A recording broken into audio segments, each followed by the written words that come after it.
ഇത്തരമൊരു കാര്യം ഒരു മന്ത്രി പറയുമ്പോൾ അതൊരു പക്വതയില്ലാത്ത അഭിപ്രായമായി പോയി എന്നേ തോന്നുന്നുള്ളൂ, അതൊരു അപക്വമായി പോയി എന്നാണ് ആന്റണി രാജു പറയുന്നത്. മാത്രവുമല്ല, ഗാലറിയിൽ ഇരുന്ന് കളി കാണാൻ എല്ലാവർക്കും ഇഷ്ടമാണ്, പക്ഷേ കളിക്കളത്തിൽ ഇറങ്ങിക്കഴിഞ്ഞാൽ മാത്രമേ അതിന്റെ ബുദ്ധിമുട്ട് മനസ്സിലാവുകയുള്ളൂ എന്നാണ്. ഈ ഒരു മറുപടി പറഞ്ഞ അല്ലെങ്കിൽ ഈ ഒരു മറുപടി കൃത്യമായി തന്നെ പറഞ്ഞിരുന്ന ആന്റണി രാജുവിന് ആ ഒരു ചോദ്യകർത്താവ് തിരിച്ചു ചോദിച്ച ചോദ്യം ഇങ്ങനെയായിരുന്നു: ഗാലറിയിലിരുന്ന് കളി കാണുന്ന ആളല്ല ഗണേഷ് കുമാർ.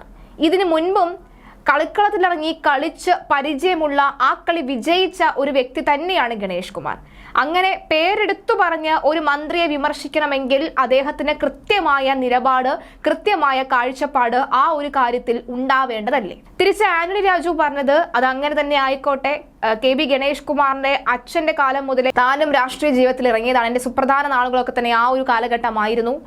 അദ്ദേഹത്തിന്റെ ഈ വാക്കുകൾ കൊണ്ട് കൃത്യമായി എല്ലാ 1-ാം തീയതിയും KSRTC ജീവനക്കാർക്ക് ശമ്പളം നൽകാൻ കഴിഞ്ഞാൽ അത്രയും സന്തോഷമെന്നാണ് ആന്റണി രാജു പറഞ്ഞു വെച്ചിരിക്കുന്നത്.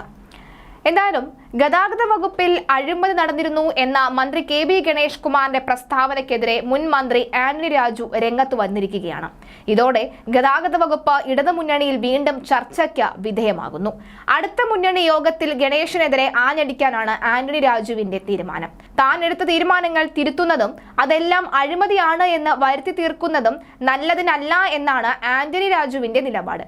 സത്യപ്രതിജ്ഞയ്ക്ക് മുൻപ് അദ്ദേഹം വകുപ്പിലെ ചോർച്ച കണ്ടത് എങ്ങനെയാണ് എന്ന് ആന്റണി രാജു ചോദിച്ചു. നേരത്തെ ആഭ്യന്തര വകുപ്പിനെതിരെയും മരാമത്ത്, ആരോഗ്യ, വിദ്യാഭ്യാസ വകുപ്പുകൾക്കെതിരെയും അടിസ്ഥാനരഹിതമായ ആരോപണം ഉന്നയിച്ച ആളാണ് ഗണേഷ്. അഭിപ്രായം പറയുമ്പോൾ കുറച്ചുകൂടി പക്വത കാണിക്കേണ്ടതായിരുന്നുവെന്നും അതേ നാണയത്തിൽ ഇപ്പോൾ മറുപടി പറയുന്നില്ല എന്നും ആന്റണി രാജു പറയുന്നു. അതിരൂക്ഷമായ ആരോപണമാണ് മുൻ മന്ത്രി ഉയർത്തിയത്. ഗണേഷിന്റെ അച്ഛൻ R ബാലകൃഷ്ണ പിള്ളയെ പോലും പരിഹസിക്കുന്ന തരത്തിലായിരുന്നു കാര്യങ്ങൾ. ഇതിനെ ഗണേഷും ഗൗരവത്തോടു കൂടി തന്നെയാണ് കാണുന്നത്. ഗണേഷിന്റെ പിതാവിനൊപ്പം MLA ആയിരുന്നയാളാണ് താൻ.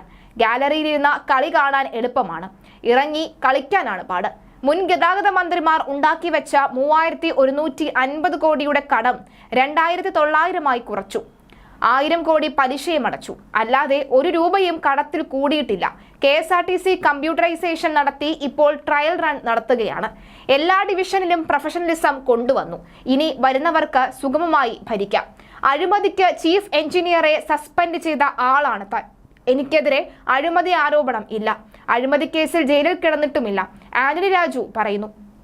വകുപ്പിൽ എല്ലാ പ്രശ്നമാണെന്നും താൻ വന്ന് നന്നാക്കി എന്ന് വരുത്താനാണ് ശ്രമമെന്നും പറയുന്നു. എനിക്കെതിരെ അഴിമതി ആരോപണമില്ല, അഴിമതി കേസിൽ ജയിലിൽ കിടന്നിട്ടുമില്ല. ആന്റണി രാജു പറഞ്ഞു. വകുപ്പിൽ എല്ലാ പ്രശ്നമാണെന്നും താൻ വന്ന് നന്നാക്കി എന്നും വരുത്താനാണ് ശ്രമം. ഒന്നിനും കണക്കില്ല എന്നാണ് ഗണേഷ് കുമാർ പറഞ്ഞത്. 2014-15 വരെയാണ് KSRTCയിൽ ഓഡിറ്റ് നടന്നിരുന്നത്. താൻ വന്നതിന് ശേഷമാണ് 2022 വരെയുള്ള ഓഡിറ്റ് പൂർത്തിയാക്കിയത്. പുതിയ മന്ത്രി വന്നു. KSRTC ജീവനക്കാർക്ക് എല്ലാ മാസവും 1-ാം തീയതി ശമ്പളം നൽകിയാൽ നല്ല കാര്യമാകുമെന്നും ആന്റണി രാജു കളിയാക്കി.